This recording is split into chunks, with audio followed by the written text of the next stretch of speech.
Ladies and gentlemen, the Railroad Hour.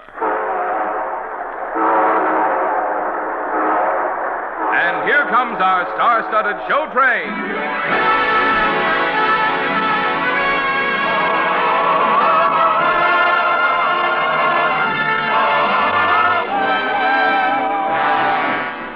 Tonight, the Association of American Railroads presents the famous Franz Lehar operetta, The Merry Widow, starring Gordon MacRae and his guest, Dorothy Kirsten. Our choir is under the direction of Norman Luboff, and the music is prepared and conducted by Carmen Dragon. In our audience tonight, we are glad to have a number of the more than 3,000 members of the United Fresh Fruit and Vegetable Association from all over the country, who are in Los Angeles for their annual convention. These men, working hand in hand with America's railroads, do much to help make America the best-fed and best-nourished nation on earth. Yes, tonight another great musical success is brought to you by the American Railroads, the same railroads that bring you most of the food you eat, the clothes you wear, the fuel you burn, and all the other things you use in your daily life. And now, here is our star, Gordon MacRae.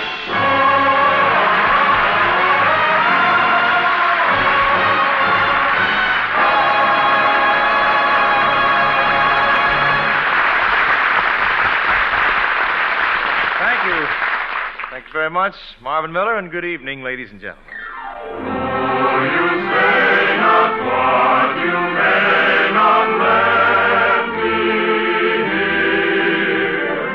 Yet the swaying dance is saying of me, dear. Tonight, the beautiful and glamorous Dorothy Kirsten is the beautiful and glamorous Merry Widow, Madame Sonia. Jack Kirkwood plays Baron Popoff, and I'm Prince Danilo, attaché to the Marsovian Embassy in Paris. Where is Prince Danilo? That's Baron Popoff, the Marsovian ambassador, calling me. Where is Prince Danilo? You see, I'm absolutely indispensable to him. Where is that no-good bum? You can see I'm indispensable. Probably wasting his time at that wretched nightclub, Maxime's. Messenger! Go down to Maxime, see if you can locate Prince Danilo. Well, if that's where they're going to look for me, maybe that's where I'd better be.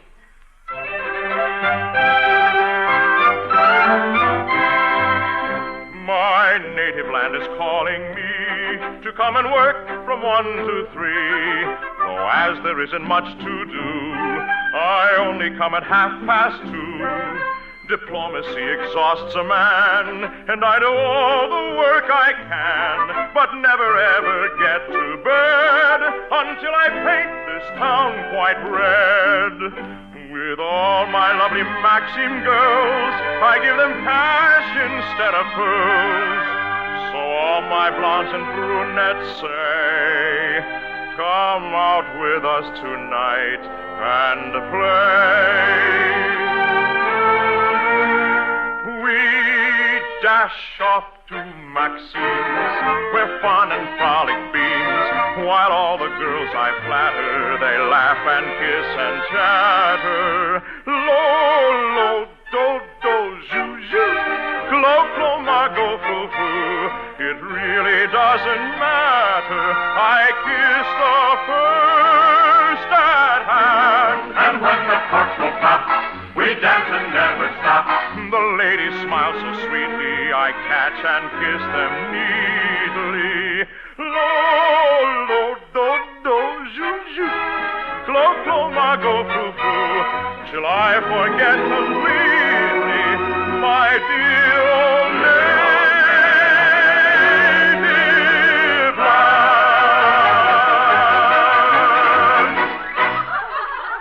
Why, Prince Danilo, I'm shocked. Send these girls away. I must talk to you about affairs of state. Oh, and that's all, girls. Goodbye. Go, go, clo, clo. Shoo, shoo, frou, frou. Now, what seems to be the trouble, Baron? Prince Danilo, our native land, Marsovia, is in its hour of greatest peril. We are broke. But the Marsovian government is supported entirely by income taxes from its citizens. What happened? Last year, there was only one citizen in Marsovia who had any income to tax. Oh, yes. The banker. Mr. What's his name? Well, it's no matter. He's dead. But his widow was here in Paris, making googly eyes at Frenchmen. Mm-hmm. And the Frenchmen are making googly eyes right back. At her and her 20 millions. Now, if she marries a Frenchman, her fortune will no longer be taxable in Marsovia, and our poor, dear native country will be... Busted? Roger. Now, if the widow marries a Marsovian citizen, the 20 millions will remain in our dear Marsovia, and everything will be, if you'll pardon the expression, hunky-dory. Well, that pretty well covers the plot. What do you expect me to do? You got to put something in the pot, boy. But how? By marrying the rich widow. Why don't you marry her? Oh, how can I? Oh, that's right. You're married, unfortunately. You have no idea how, unfortunately, Tell me, can I meet this Mary Widow before I marry her? Of course. She's guest of honor at an embassy party tonight.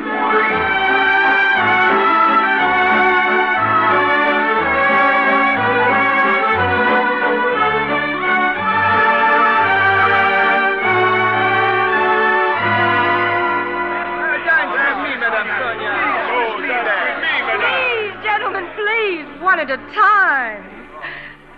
There she is. See how the Frenchmen throng about her. I'll dance with all of you. The evening's young. Oh, good Lord. Well, what's the matter? That's Madame Sonia. I can't propose to her. Why not? Oh, Baron, I can't tell it to you, but there's a very good reason why I shouldn't marry Madame Sonia. There's an even better reason why you should. All right, Madame Sonia, please. Very well. If you insist, I'll sing for you. It's an old legend from my native land of Marsovia. There once was a villa, a witch of the wood. A hunter beheld her alone as she stood. The spell of her beauty upon him was laid. He looked and he longed for the magical maid. For a sudden tremor ran right through the love bewildered man, and he sighed as a hapless lover can.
Propose to her. Now, this is against my better judgment, Baron, but I'll do it for Marsovia.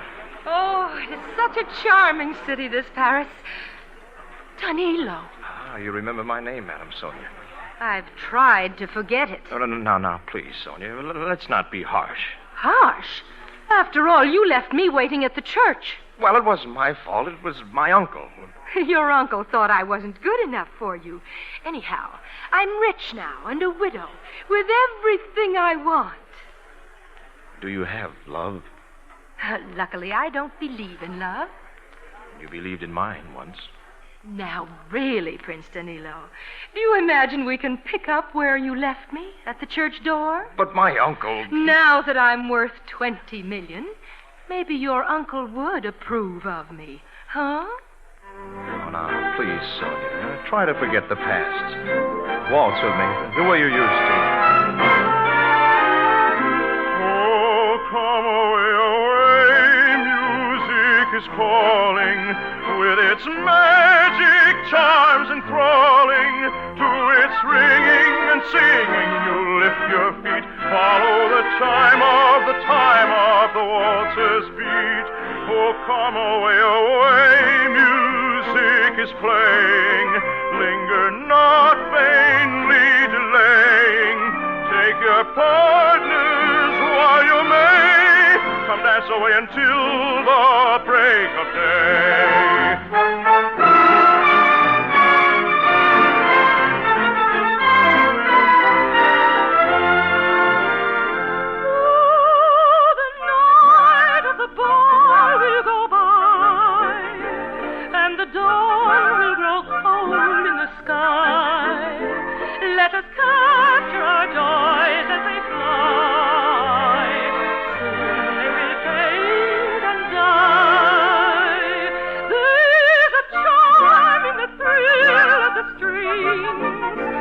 Like the beat of the doves with their wings. Then away, no delay, let us dance where we may, for our pleasures will end with the day. Take your partners, don't delay. Oh, come away, away, music is calling, with its magic charms enthralling. Through its ringing and singing, you lift your feet, follow the time of the waltzer's beat. Oh, come away, away, music is playing, linger not vainly delaying. Take your partners while you may, and dance away until the break of day.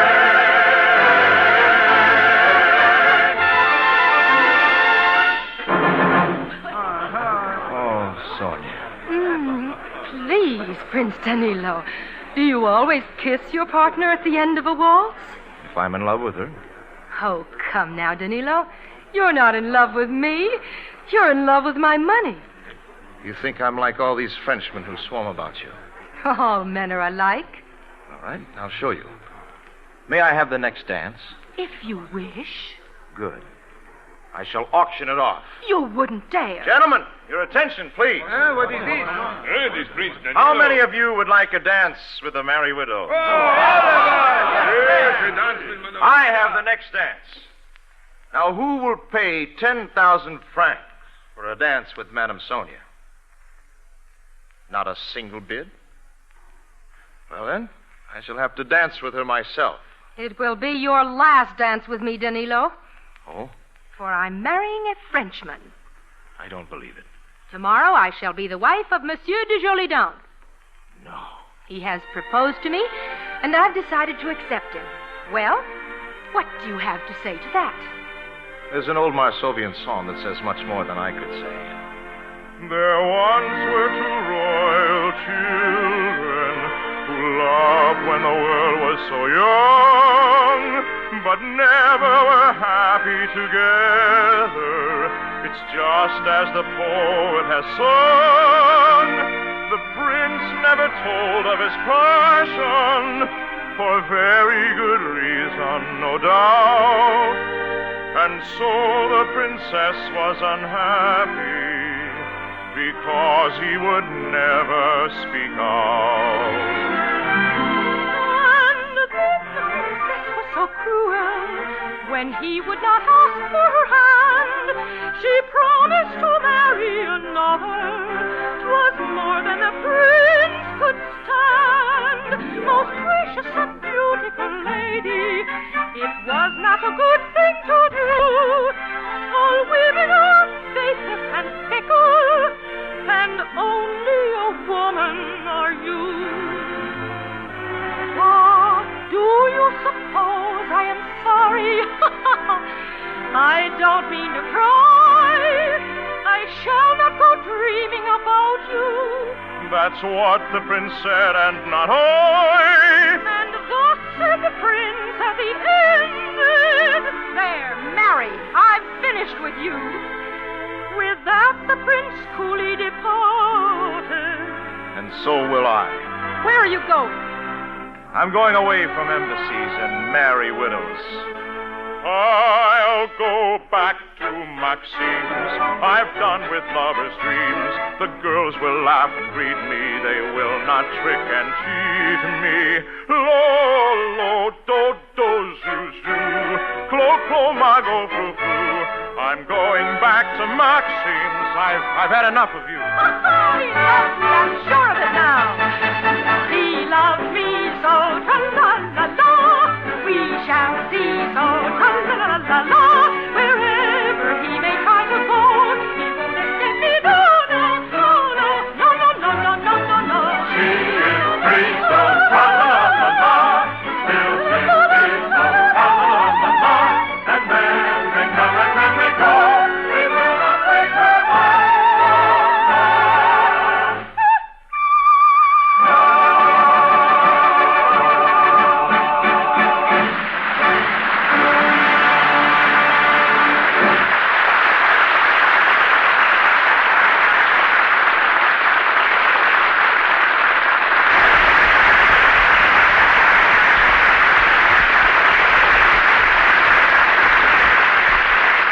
Return for the second act of The Merry Widow in just a moment. Last year, as they went about their job of helping you live better, America's railroads set a new high record for operating efficiency. The average freight train hauled more tons and hauled them faster to produce more transportation service for each hour it was on the road than ever before. And from that record of performance, ever more and better production of the things you use goes hand in hand with improved railroad service. Now, how was this new record of railroad performance accomplished? The answer to that question is important to you, for it points the way towards still better railroad service in the future. In large measure, the record efficiency and economy achieved by the railroads in 1952 was due to their continuing improvement program. In the past 7 years, America's railroads have spent an average of more than $1 billion a year on that program. In 1952, they spent an estimated $1.3 billion, the second largest annual capital expenditure for improvements ever made by the railroads. And that expenditure would have been even greater, except that shortages of steel slowed down the railroads' program to increase still further the supply of freight cars, which are so essential to America's military and productive might. Looking ahead, you can be sure the railroads will continue to put major emphasis on securing vital materials needed to carry on their intensive freight car and locomotive building program. And you can be equally sure that the railroads will continue to make other improvements right up to the limit of available money and materials, so that you and all America can have the railroad transportation service we need for commerce and defense.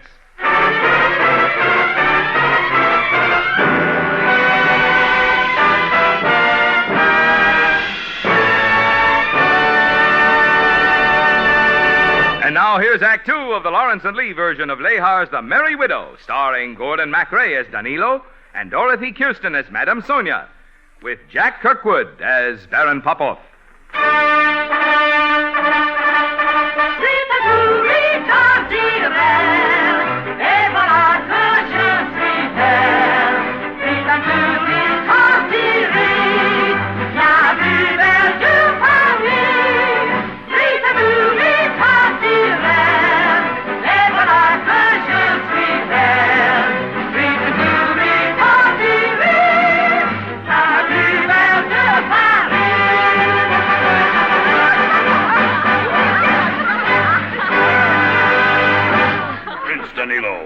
might have known I'd find you in this low cabaret. Oh, hello, Baron. You certainly made a mess of things.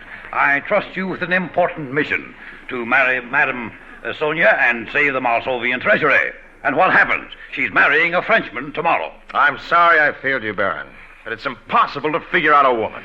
Oh, I know. There's something wrong with all of them. When a man marries, he gets hooked with one that's either fat, homely, selfish, cruel, or expensive. Unless he waits. And if he waits? He gets hooked with a combination of all of them. Oh, the women, how to win them, tell us pray. That's an art I'm rather dim in, for there is no other way. Winning women, for their lovers. How it's done. That's what nobody discovers, not even an Edison. You may study her ways as you can, but a woman's too much for a man. It is deeper than diving for pearls, courting girls, with her fair flaxen hair, eyes of blue. She's a long way to knowing for you. She is dark or she's fair, she may smile or may frown. Never mind, you will get done brown. Women.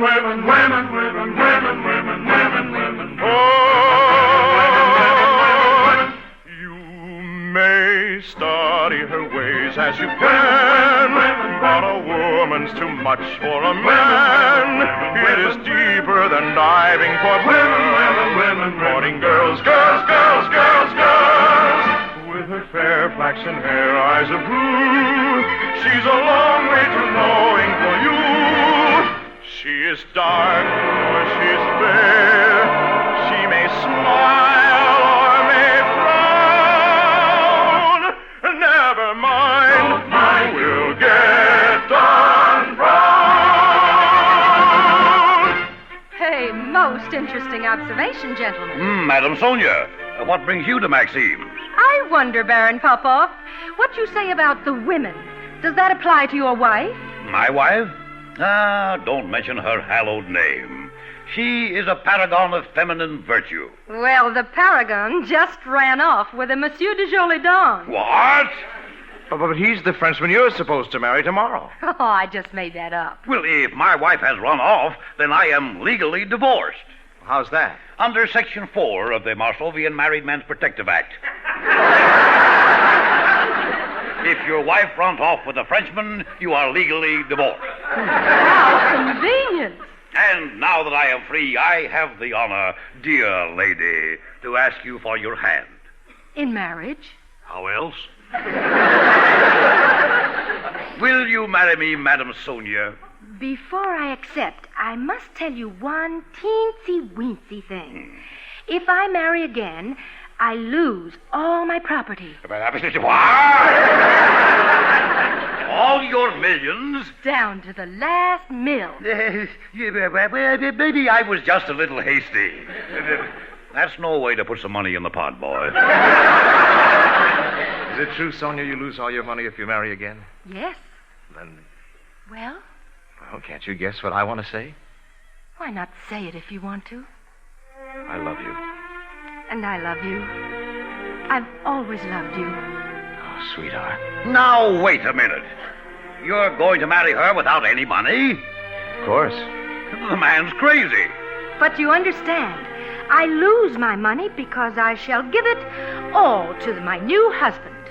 The woman's crazy. No, by gosh, they're all right. I'm the one that's crazy. Don't you worry, Baron. At least the money remains in Marsovia, and the national treasury is saved. Tell me you love me again, Danilo. Not in words, my sweet. Let me tell you with our own waltz. Oh, I say not what I may not let you hear. Yet the swaying dance is saying, love me, dear. Every touch of fingers tells me what I know. Says to you,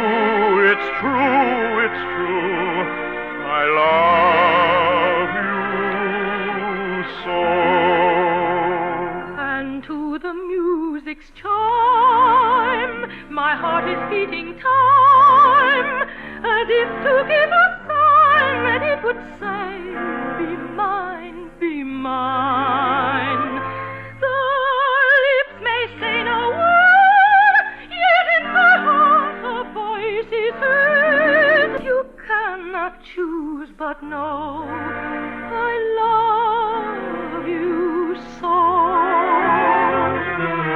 Though you say not what you may not let me hear,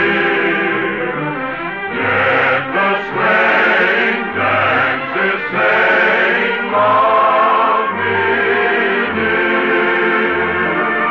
Every touch of fingers tells me what I know.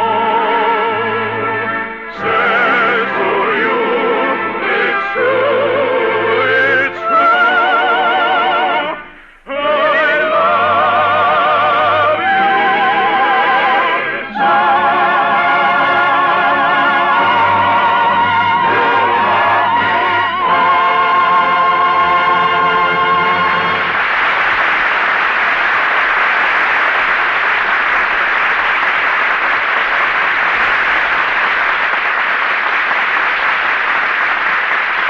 Thank you, ladies and gentlemen. Lovely Dorothy Kirsten will be back in just one moment. And meanwhile, our hearty good thanks to Jack Kirkwood, who was Baron Popoff, and to our entire company. The Merry Widow, with music by Franz Lehar and book and lyrics by Victor Leon, Leo Stein, and Adrian Rose, with English adaptation by Georges Edouard, was dramatized for the Railroad Hour by Lawrence and Lee. The Railroad Hour is brought to you each week at the same time by the American Railroads. Marvin? These days, more and more young people are looking to the YMCA to help meet their physical, mental, and spiritual needs. And the YMCA depends on volunteer leaders, people like yourself, to help carry on its important work. On the railroads, for instance, the Railroad YMCA, well known as a home away from home for thousands of men, has also taken an active part in youth activities, with more than 100,000 members joining in programs for boys. If you would like to make a real contribution to the young people of our country, you could hardly do better than join the volunteer leaders of the YMCA. Thank you, Marvin. And now, folks, here again is our guest, the scintillating Miss Kirsten. Boy.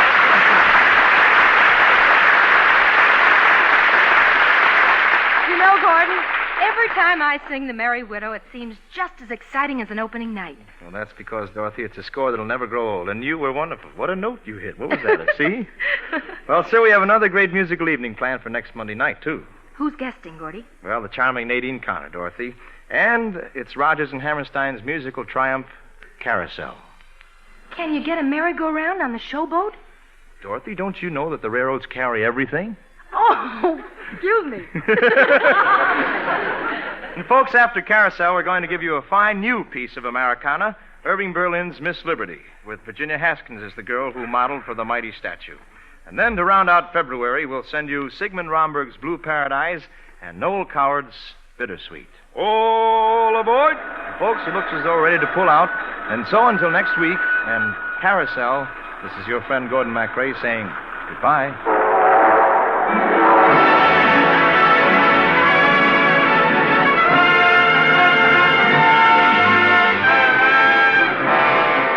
The radio adaptation of The Merry Widow has been based on the original American production by special arrangement with Tams Whitmark Music Library, Incorporated.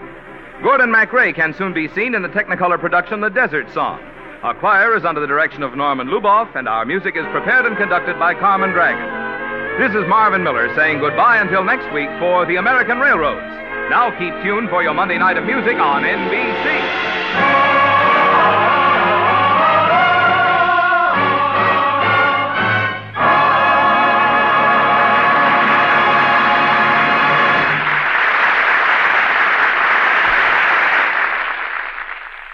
Tonight, The Voice of Firestone features George London on NBC.